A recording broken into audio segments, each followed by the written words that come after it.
ఇన్ఫ్రాస్ట్రక్చర్లోనూ Hyderabad record స్థాయిలో కొత్త పుంతలు తొక్కే స్థాయిలో ఎమ్యూనిటీస్ విషయంలో కానీ, ఎయిర్ కనెక్టివిటీ విషయంలో కానీ, రింగ్ రోడ్ లాంటి ఫెసిలిటీస్ అందుకోవడం వల్ల కానీ హైదరాబాద్లో ఐటీ బూమ్ అనేది అమాంతం 2004, 2010 మధ్య పెరిగింది. మళ్ళీ 2014 నుంచి 2023 మధ్య రాకెట్ స్పీడ్తో హైదరాబాద్ ఎదగడం చూస్తాం. అందుకోసమే మీరు స్క్రీన్ మీద చూస్తున్నారు హైదరాబాద్ టర్న్ ఓవర్ 2023 నాటికి ఎన్ని లక్షల కోట్లు ఉంది అనేది చూస్తే మనకి కళ్ళు బయర్లు గమ్ముతాయి. అంటే ఇక్కడ వాస్తవం ఏంటంటే 2004-10 మధ్య ఒక ఫేజ్ అనుకుంటే 2014 నుంచి 24 మధ్య మరో ఫేజ్.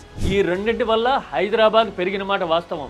ఈ మాట చెప్తే అసలు పునాదులు వేసింది ఎవరు, మైక్రోసాఫ్ట్ని తెచ్చింది ఎవరు అని మాట్లాడుతుంటారు కొంతమంది.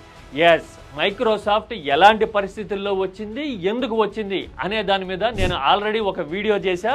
మీరు ఆ వీడియో లింక్ కీటాక్స్లో చూడొచ్చు.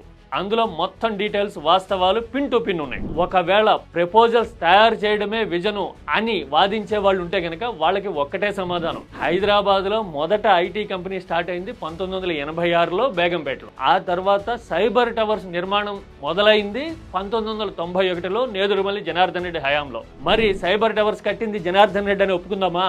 హైదరాబాద్లో సాఫ్ట్వేర్ 86లోనే ఉందని ఒప్పుకుందామా? కొన్నిసార్లు history was not so judicious అబ్బా.